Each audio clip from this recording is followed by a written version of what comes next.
This podcast is brought to you by iPlayHockey.ca.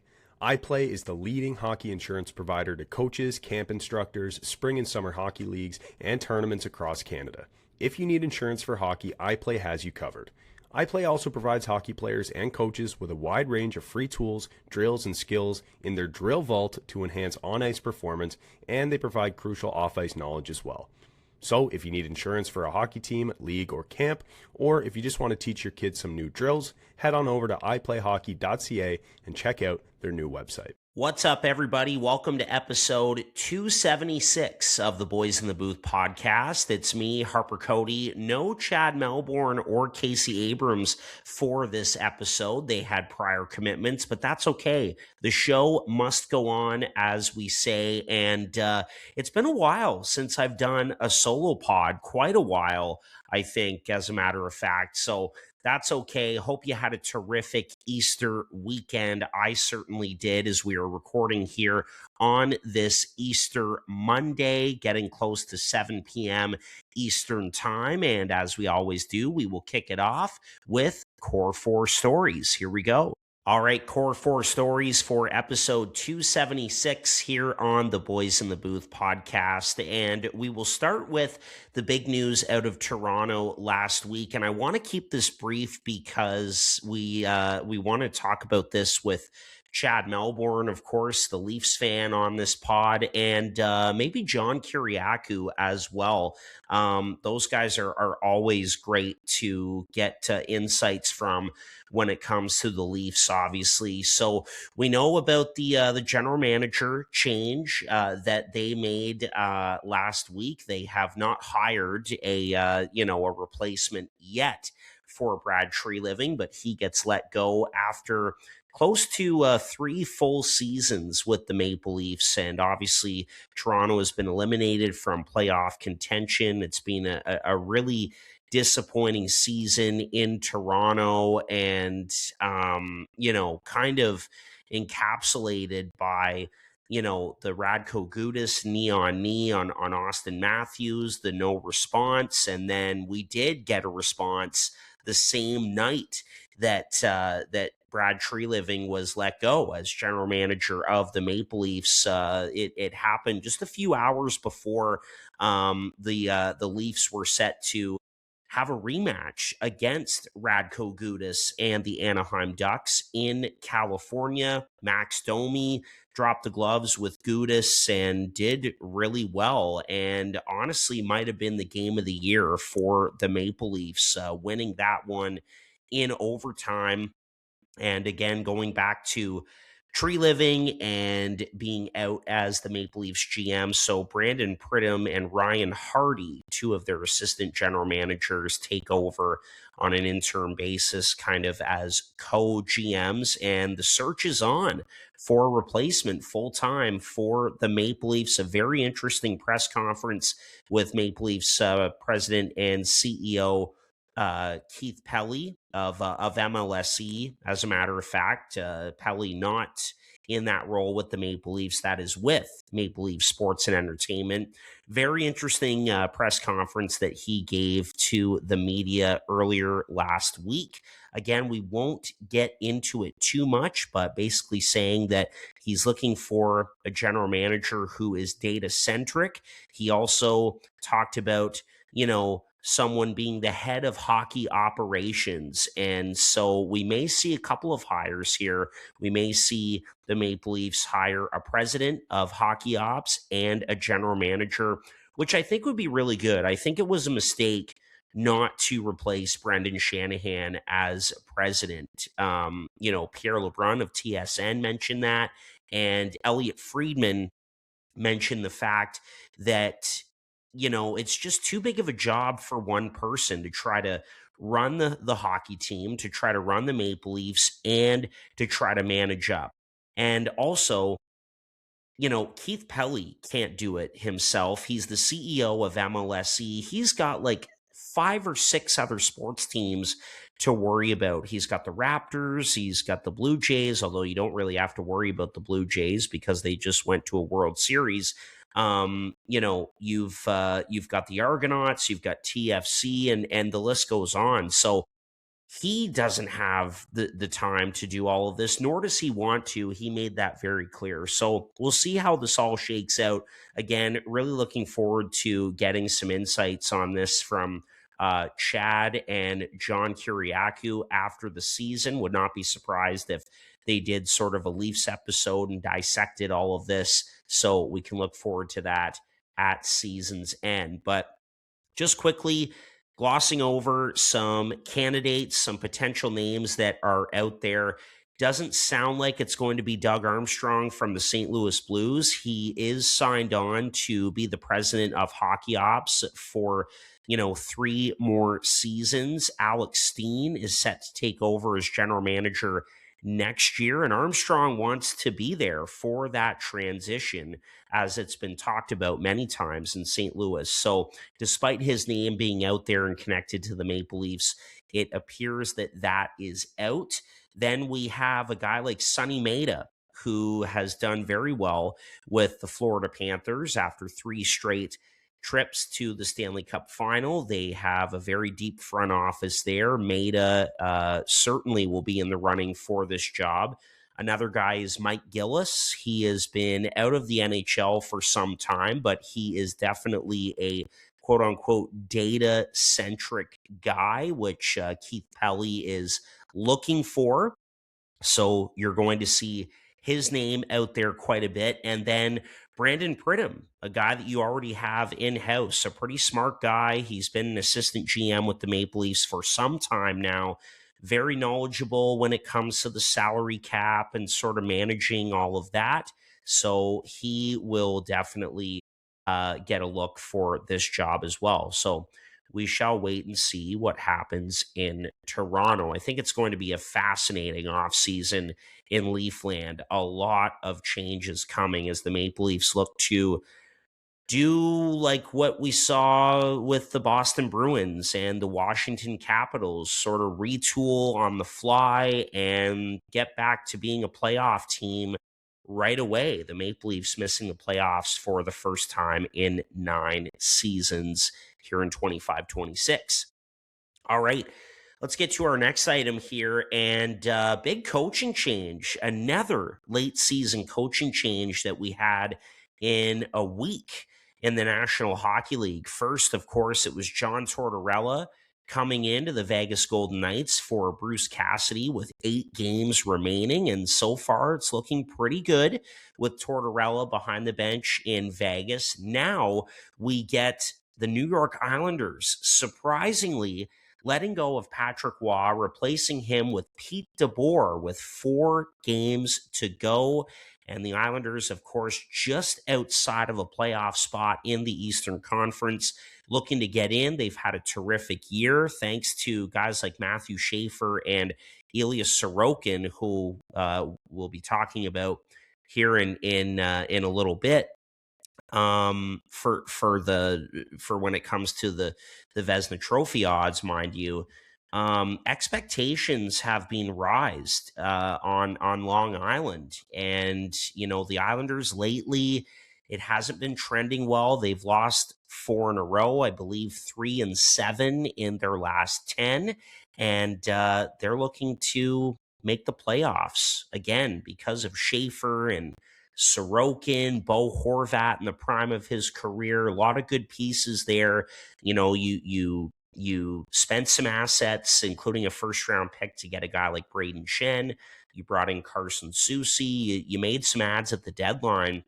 The Islanders clearly don't think that they are just a playoff team who just squeaks in. They believe that they can go on a bit of a run here. And clearly, Matthew Darsh believes that. And that's why he made this move. He said that Patrick Waugh didn't lose the room, that, the guys really respected him. But he felt that with a guy like Pete DeBoer available, he had to bring him in. And Pete DeBoer is a damn good coach. He's never won a Stanley Cup, but how many conference finals has that guy been to? He's a really good coach. And, while DeBoer has a bit of of a shelf life because he is hard on his guys around him, in particular goaltenders. We all saw what happened with Jake Ottinger last year in the playoffs. He called him out. That didn't end well for DeBoer. He's a damn good coach, and I'm surprised that he was available for as long as he was. So it's a gutsy move by the Islanders, looking to get the new coach bump really late in the regular season here before the playoffs, and we'll see how it goes. And again, I think it's really important to remember as well that Matthew Darche did not bring in Patrick Waugh. That was Lou Lamoriello who brought in Waugh, who was there for, close to 2 years, and Waugh had to wait a while to get back into the NHL, did a pretty good job. And we know that Patrick Waugh is a character in his own right. He can ride guys really hard. And again, for the most part, has done a really terrific job this season with this Islanders team, who have just blown expectations out of the water. I mean, who would have thought that they would be right there knocking on the door of a playoff spot? And who knew that Matthew Schaefer would be this good, breaking records left and right? I mean, what a season the number one overall pick has had. Again, the expectations have been risen on Long Island. So, a really, really gutsy move here for Matthew Darche and the New York Islanders. And man, oh man, that East playoff race just continues to be so tight. How about the Philadelphia Flyers? I mean, what a run they have been on as of late. And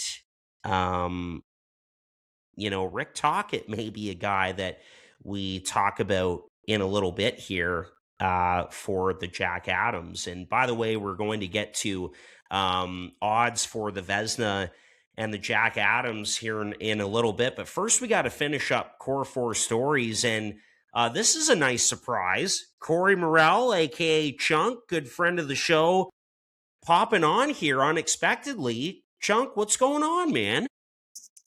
What's going on, guys? I just want to make sure. Am I in here with the boys? Can they see me or hear me? What's going on here? Well, they will definitely be able to hear you. They're not in tonight. I'm doing a solo pod here. Of course they're not. Of course they're not. All right.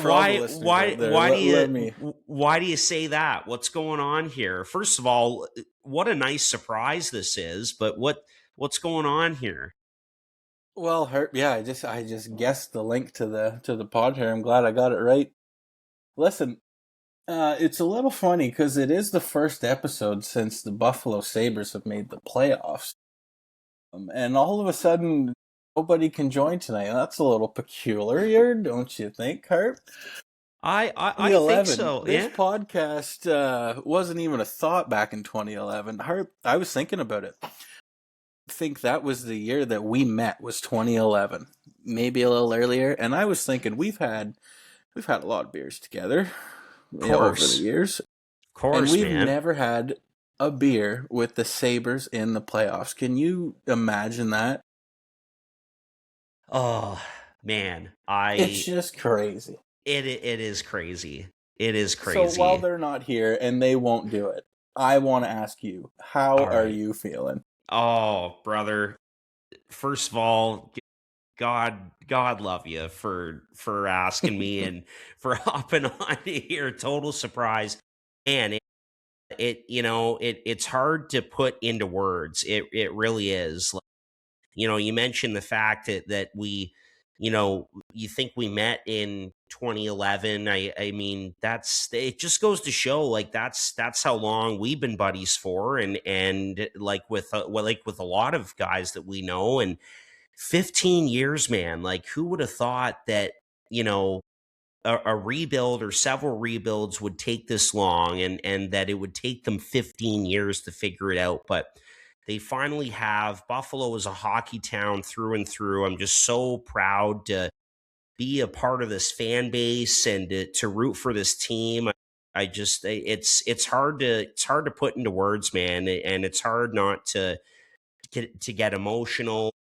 I did have a few tears on the weekend, and it's Easter and all of that, and just yeah, it's hard to put into words, man, and going back going back over the years, like that's one of the first things I think of, Chunk, is I go back to when I bought my first Sabres hat was on the New York City trip that BCI did with our good pal Aaron Stevenson, and God rest his soul. And of course, we lost him in 2013 tragically, but I was in New York City with him when I bought my first Sabres hat, and then my uncle James Cody, who passed away in 2018, I believe.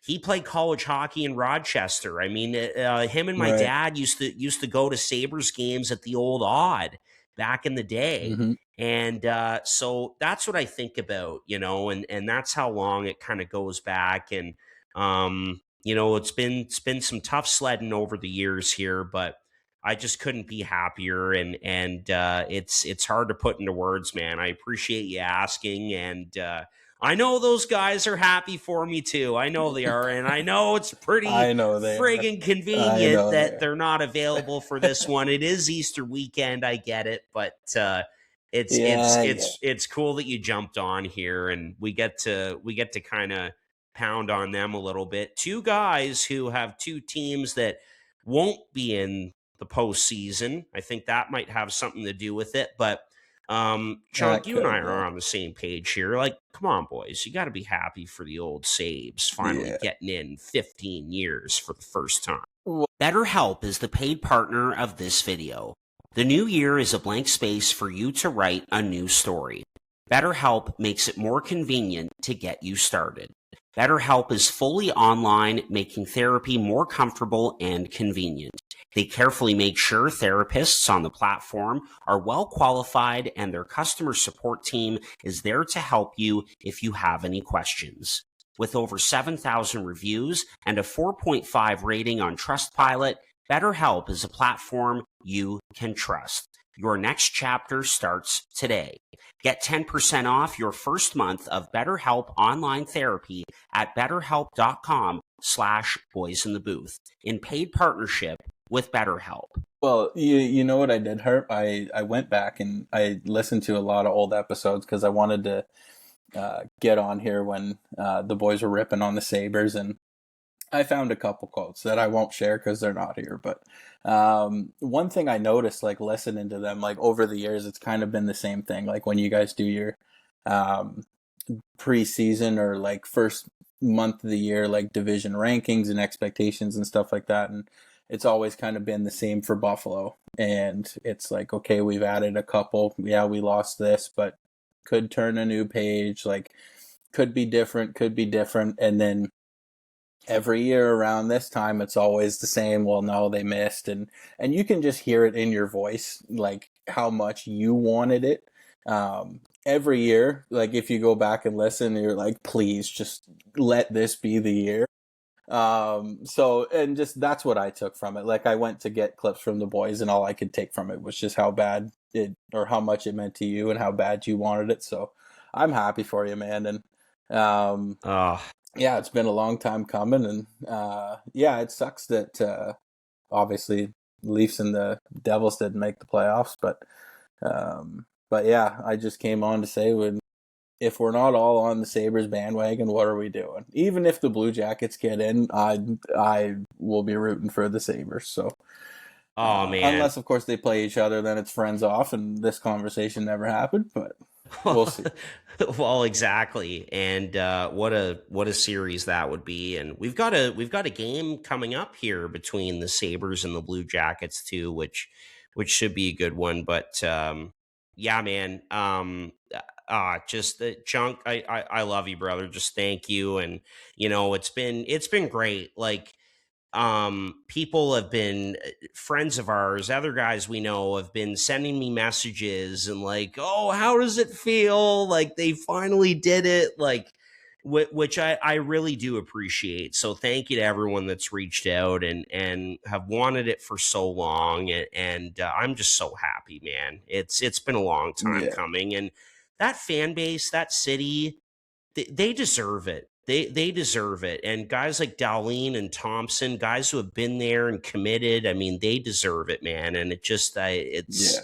it's Well, hard that's the thing too. Like, yeah, now that it's finally happened, it feels like they're kind of set now. Like, I don't think they're going to miss next year. Like 2 years from now, they're not going to miss. Like, it feels I like now hope they not, could. brother. And going back to what I said, every year kind of feels like the same thing. Well, now that they've done it, now I'd love to see them consistently be top of the Atlantic or in around there, right? Like, and just kind of hopefully fully turn the page on the past, and we're finally here now, right? So yeah. What do you think of obviously he was in Columbus before. The fact that it's Yarmo who comes in, things turn around, he's at the helm now. What do you think about that? it's good, man. Like, I was always a fan of Yarmo. And Columbus was always tough too, because I never felt like we never got any of the big names or anything like that. Like, Panarin came in for a bit, but it was never like, we were always kind of riding around the playoffs and we'd always miss, and it just seemed like we were never doing enough. And I couldn't really blame that on him. Like, guys just at the time didn't want to come, and then you kind of saw Johnny Gaudreau was the first one that was like, I want to go to Columbus. And as a Blue Jackets fan, like, that was awesome. And that kind of felt like a maybe turning the page of, okay, maybe guys will come and we can build something, as opposed to getting the young guys in the lineup trying to push for the playoffs. And then like, we've had a couple good series against the Penguins, and then of course sweeping the Lightning a couple years ago. That was like the pinnacle. But that was unreal. But through, like, Yarmo's been pretty consistent through all of it. And like, when he went there, I texted you right away. I'm like, yeah, like, you should be happy. Like, I think he's a good hire. So but no, and I think again it's just the moving forward, right? Like, Adam, say what you want about him, it's kind of his team, right? So Yarmo's kind of in a spot where he can build off it, and it's been working so far. So as long as you can maybe make the adjustments that he didn't always in Columbus, maybe he's learned, and maybe Buffalo's different. I think it should be pretty good. But I heard Kevin Adams getting the Leafs job. Did Chad hear that? That's what I heard. But man, we'll talk about that another time. Oh, exactly. I can't see it happening, but the fact that his name has been brought up is pretty hilarious. Again, you have to give the guy some credit. And honestly, Chunk, I feel awful for the guy, because he's sitting at home while the team that he basically put together has finally ended this 14-year drought back in the playoffs. And Chunk, the last thing that I'd like to bring up with you, and I know you got to go here in a minute, but it's the fact that Buffalo didn't just like clinch by like squeaking in to a spot, like a wild card spot to clinch, which is what I thought would be like best case scenario. Like, they're in the mix, like they're kind of like Ottawa, Columbus, or the Islanders right now. Like, they're in the mix and they squeak in. Man, they ended this drought by absolutely kicking the door down and getting in 100 points, just awesome. I mean, what do you have to say about that? They controlled their own destiny, right? Like, they weren't leaving it down to the wire, like focus or hoping other teams would lose, because this clearly isn't the year for it, because there's like an 8-way race to the playoffs now with 5 games left. Like, it's insane. So it is. It's a good thing they're not one of those teams. And like they did it on their own, right? They weren't relying on anybody, and they beat all the good teams that normally they don't get. Like, think back to that you think back to the start of the year when the beer saber came out, like they were rolling, the fans were rolling like that, and ever since then it hasn't stopped. Like that 8-7 game against Tampa was like one of the best games I've ever seen, and Oh, for them to come out on the winning side of it, like it's different. It's not what's been happening, yeah. and it's good to see, man, and I'm happy for you. So, but I got Yeah. to get back to Well, work because technically I am still working.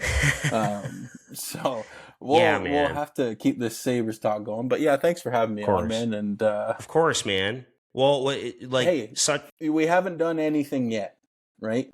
We haven't done anything yet. Long way to go still, right? long way to go still. But Chunk, I mean, what a nice surprise, man. I thought I was doing the entire pod solo tonight, so really appreciate you jumping on and thanks for the kudos, man. It means a lot. And again, thank you to everyone that's reached out about the Sabres and finally ending this drought and it means the world. It's hard to put all into words. I'm still trying to process it all, to be honest. That's right, and man. and maybe You were we got it. 14 last time it happened, so Yeah. And last thing, Chunk, maybe we got to get down to Buffalo and we gotta get our hands on a couple of beer sabers. What do you say? you say the word, brother. I'm there. And oh, if they do play the Jackets, we're Oh, 100%. we're going road trip. Love it. You're gonna have to find your own way there, but that's all right. We'll figure. Love it. All right, Chunk. Thanks, brother. Yeah, man. Talk to you soon. Thanks. Yeah, we'll talk to you later. This podcast is sponsored by SeatGeek, the absolute best ticket app out there. SeatGeek takes the confusion out of buying tickets, making it quick and easy to get the best deals to tickets at your favorite sporting event. SeatGeek does this awesome thing where they score each ticket out of 10 based on its value, so you know whether you're getting a good or a bad deal. Last time I got tickets to see the Devils play, I first saw red tickets. I waited it out, monitored the price in-app, and once I saw green, I pulled the trigger. SeatGeek makes it that easy. And here's the best part. SeatGeek has completely hooked us up. Boys in the Booth listeners get $20 off their first purchase on SeatGeek with the promo code Boys in the Booth in all caps. Click the link in our description to download the app and remember to get your discounted tickets using the code Boys in the Booth in all caps. Get great seats for a fraction of the cost with SeatGeek. All right, there he is, Cory Morrell, good friend of the show and such a great guy. Like just popping on like that. Um, again, it's hard not to it's hard not to it's hard not to get a little emotional when thinking about the Buffalo Sabres finally ending this 14-year playoff drought and getting into the playoffs. It means so much to me and to the rest of the fan base and everyone in that organization. And I got to give a shout out to my good pal Matt Linton, who took me to the Sabres Senators game in Ottawa on Thursday late last week. There didn't go the Sabres way. Obviously, they could have clinched that night. They didn't, but I was there right up at on the glass with Matt. So again, a shout out to him. He got me a game puck as well during the first intermission. Again, thank you for that. Was able to meet Bill Whippert as well, the longtime photographer for the Buffalo Sabres, just an absolute legend. Was able to get some of his contact info as well. So hope to get Bill on in the near future here, but had a great conversation with him. And like everyone in the organization, he just had, this beaming smile on his face, so happy, so excited. Talked about the exciting content that, the team has coming in the next little bit here.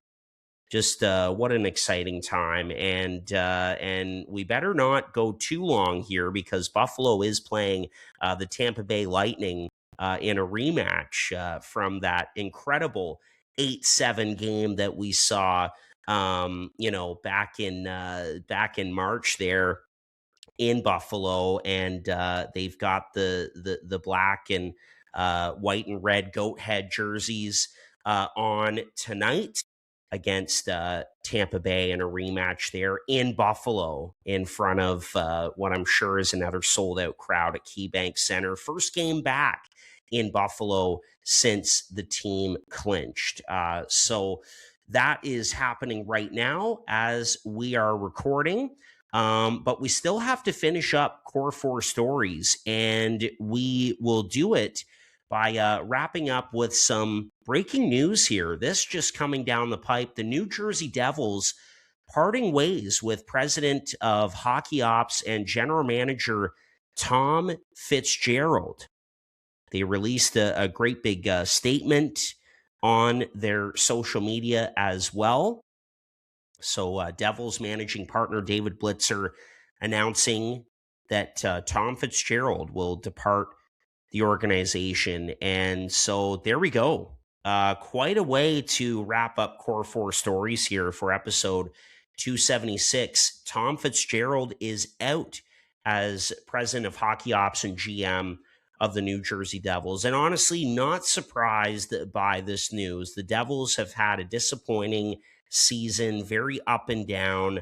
And even though they've gone on a nice little run here late in the season, it's just too little too late. You know, they have racked up a bunch of points, but it really hasn't done anything in the standings. And again, won't go too deep into this because it's just coming out and we don't have Casey on here to talk about it for this one, but I'm not surprised. And I think it's, it's time for the Devils to move into a different direction when it comes to leadership at the top.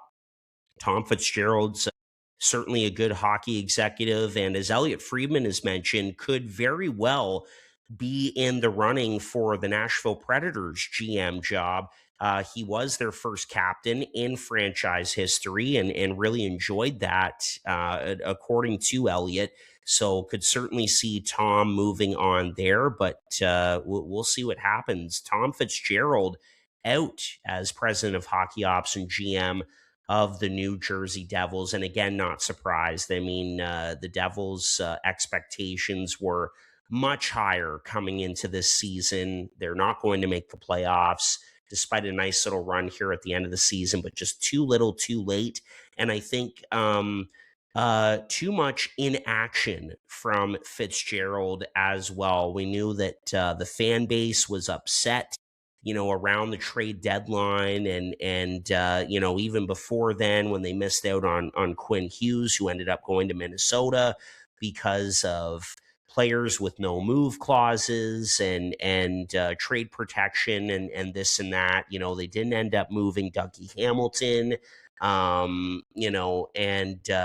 Casey talked about how the Devils really needed to add a top six forward, and they never really got that accomplished either. So changes coming in New Jersey, and the first big domino to fall. Again, breaking news here live on the pod, which is pretty cool. Tom Fitzgerald out as president of hockey ops and GM in New Jersey. All right, that was a long one for Core 4 stories, but we will move on here. And again, thanks to our good pal Chunk, Cory Morrell, for coming on to pump up myself and the Buffalo Sabres and the rest of the Sabres fan base out there. Love you, Chunk. Thanks so much for that. All right, let's get to some award odds here, and we will go to the Vezina now. Last week, Chad and I talked about odds for the Hart and the Norris.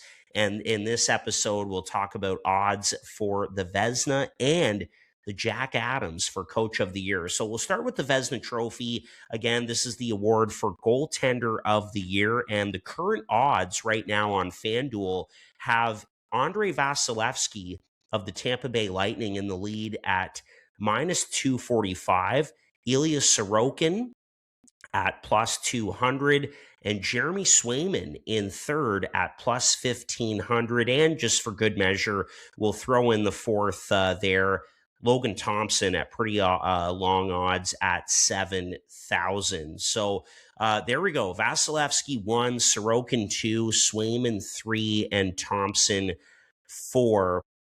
I'm pretty good with this order, although I'm going to switch the 1 and 2. I'm going to put Sorokin ahead of Vasilevsky as my pick. I mean, Ilya Sorokin has been unbelievable, nothing short of uh fantastic this year for a New York Islanders team that didn't have a ton of expectations coming into the season. And when I look at why the Islanders are where they are, it is because of two guys in my mind, and that's the guy in net in Ilya Sorokin, and of course, Matthew Schaefer on the blue line, who just broke the record for youngest defenseman ever to have the most points in that regard in NHL history. That's pretty incredible. So I am going to go with Sorokin as my number one pick for the Vezina Trophy here again in second behind Vasilevsky at plus 200. And you know, I say that because again, not a lot of expectations on the Islanders. You know, Sorokin kind of had a bit of an up and down year last year, and he has just come back as one of the top goaltenders in the NHL this year and has propelled a team that, again, we didn't expect a lot from coming into this season. We expect a lot from Vasilevsky and the Tampa Bay Lightning, who are looking like a Stanley Cup contender once again. So I'm okay with switching those two around, having Vasilevsky in that second spot, pardon me. But again, he has been fantastic this year for Tampa Bay and has gotten himself back to being that elite number one superstar goaltender that he is in the National Hockey League. And I'm really happy for Jeremy Swayman of the Boston Bruins, who is in there at third at plus 1,500. Again, pretty long odds to win the Vezina, but nice to see Swayman in the mix. And talk about a team that we didn't really expect anything from this year, the Boston Bruins. I mean, you know, going back to the Toronto Maple Leafs and their general manager change and what they're looking to do what the Boston Bruins have done. The Bruins did a little strip down at the deadline last year. They traded Brad Marchand. You know, they sold off some pieces. Patrice Bergeron went out the door, of course, and here the Bruins are this season in the number one wild card spot in the Eastern Conference. And Swayman has bounced back after just a nightmare of a year last year. He started late, didn't have a full training camp. Of course, started the season not on time with his contract dispute with the team and everything, and just was never able to get going. Well, this year he has had a complete reset, and he has been terrific for Boston and has reestablished himself as one of the elite goaltenders in the National Hockey League. So really happy to see Swayman in that third spot. But again, for me, the order starts with Sorokin, then goes to Vasilevsky, then goes to Jeremy Swayman. We interrupt this podcast to tell you about one of our favorite partners, Sign Up Expert. If you're a sports bettor, whether brand new, casual, or hardcore, listen very carefully because this ad is for you. Guys, line shopping for the best odds matters, and that's why any profitable sports bettor needs to be using multiple sports books to maximize their profits. Thankfully, there has never been a better time to get signed up, and we are here to connect you with the best promotions industry-wide. When you use our link at signupexpert.com/boysinthebooth, you can get access to all of the top sports books in your region, along with a review of each platform and its unique benefits. Most importantly, all of these sportsbooks have valuable sign-up offers for new users. And when you register through our link, you will automatically receive the top offer at each one, allowing you to start line shopping with an enhanced bankroll. Guys, it's simple. When you use multiple sportsbooks, you ensure that you can always access the best available odds, which is key to successful and profitable sports betting. So, if you want to take advantage of these incredible benefits and support our brand at the same time, please consider signing up for your next sportsbook. through our link in the description below, signupexpert.com/boysinthebooth. If you're planning on signing up for a new sportsbook anyways, you might as well use our link and support the boys. So, one more time, that's signupexpert.com/boysinthebooth. All right. We are going to now go to the Jack Adams Award odds. So that is for the best coach in the National Hockey League, and this is a really fun one to go into. So we will go to this one now, and this is through polymarket.com. Again, another really good resource to look at awards odds and playoff odds and things of that nature. So talking about the Jack Adams, the award for best coach. And in number one spot, we've got Lindy Ruff, baby, at 54.3%, pardon me. And it's Lindy Ruff all the way, in my opinion. I'm obviously a little biased, I know, but I mean, come on. It has to be Lindy Ruff. The Buffalo Sabres ending a 14-year playoff drought, and Lindy Ruff being the guy behind the bench for his second stint with the Sabres, who was also there the last time the Sabres made the playoffs back in April of 2011. It really is something out of a storybook. It really is, and potentially Lindy Ruff's final season as well. Just incredible. Lindy Ruff is my number one choice all the way, and Polymarket seems to agree at 54.3%. But in second spot behind him, they have John Cooper of the Tampa Bay Lightning at 36.3%. And it is absolutely criminal how John Cooper has never won a Jack Adams trophy for the NHL's best coach. Tampa Bay has been so good. They have been a powerhouse for so long in the NHL, multiple Stanley Cups, and they're looking like a favorite again this season. Let me tell you, John Cooper is a big part of that. And, again, I think any other year, I would probably pick Coop because, again, it's absolutely ridiculous that he doesn't have a Jack Adams for as good as Tampa Bay has been. I mean, come on. To me, it's Lindy Ruff's to lose, just solely because of how long it's been for the Buffalo Sabres being in the playoffs. Totally understand why John Cooper is there in second at 36.3%, according to Polymarket.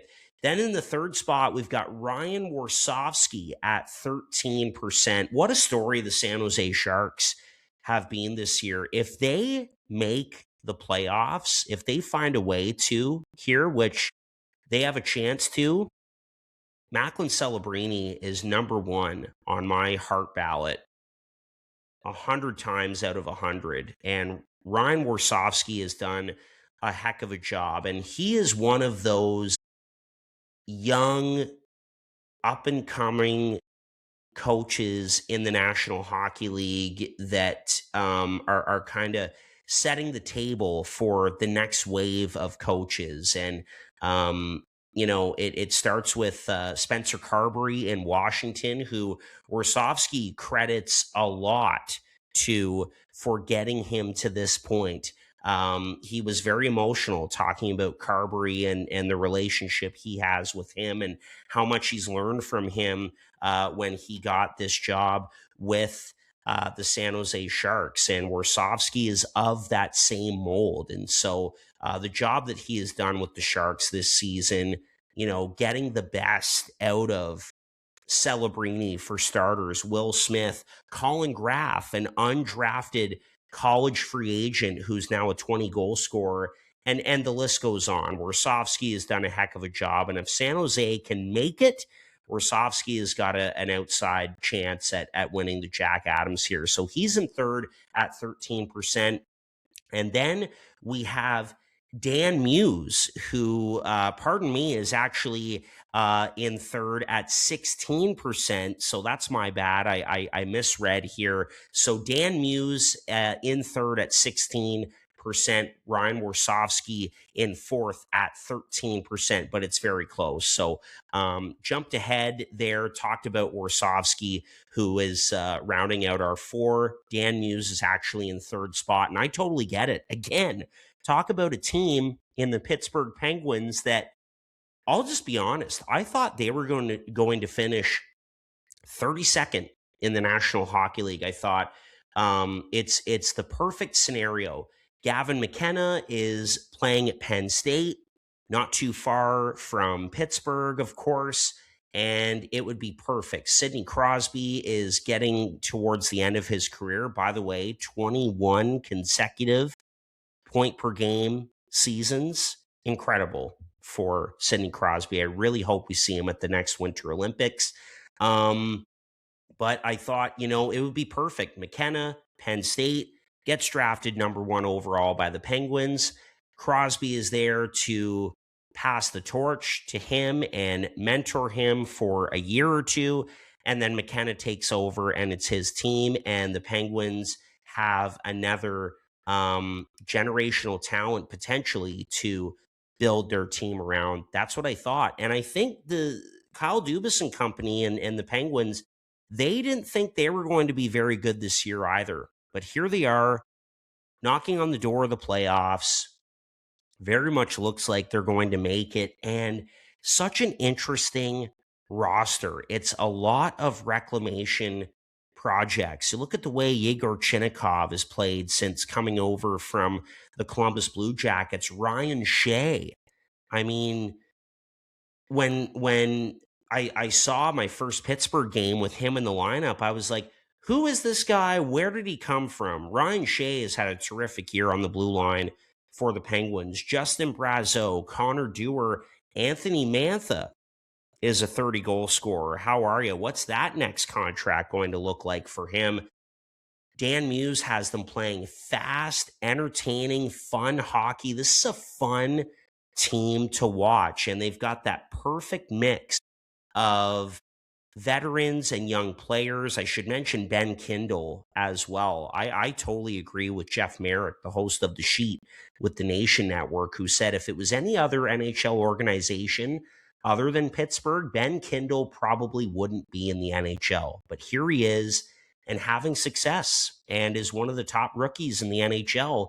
And Dan Muse deserves a lot of credit for that. So we've got Ruff in first, Cooper second, Dan Muse in third, and Ryan Warsofsky in fourth, according to the odds for the Jack Adams on Polymarket. I want to give an honorable mention to Joel Quenneville of the Anaheim Ducks. And regardless of how you feel about Quenneville, he got an opportunity to get back in the NHL. It was well-deserved. He put the work in, before that, to learn, to educate himself after the whole Chicago Kyle Beach situation. He has come in to the Ducks and he has taken them from a team that improved last season under Greg Cronin to being a playoff team. And that is the most difficult jump or hurdle to get over. And Joel Quenneville is a damn good coach, and he has done that this year in Anaheim. Talk about a fun, young team to watch. And by the way, with one of the, if not the best, I shouldn't say it, Matthew Schaefer is definitely the best rookie in the NHL, but Beckett Seneca is right there. And Quenneville has used him a lot this season. He deserves a lot of credit for that, and deserves a lot of credit for the fact that Anaheim looks like a playoff team here in that Pacific Division, that pillow fight that is the Pacific Division in the NHL's Western Conference. And the Ducks appear to be en route to ending a 7-year playoff drought. So I just have to mention Joel Quenneville. I'm surprised that he's not in this top 4 on Polymarket, to be quite honest with you. when it comes to the odds for who's going to win the Jack Adams for Coach of the Year in the NHL. But I got to give it to Lindy Ruff. He's my guy. I'm a little biased, obviously, but come on. First trip to the playoffs for the Buffalo Sabres in 15 years. It's got to be Lindy Ruff. Anyway, that will do it for episode 276. Again, thanks to Cory Morrell for jumping on during Core 4 Stories. Go Sabres. We also talked about Vezina Trophy odds and Jack Adams Award odds as well. Thanks so much for listening to 276 of the Boys in the Booth podcast, a proud partner of I Play Hockey. We'll be back with a new episode next week. Take care. All the best.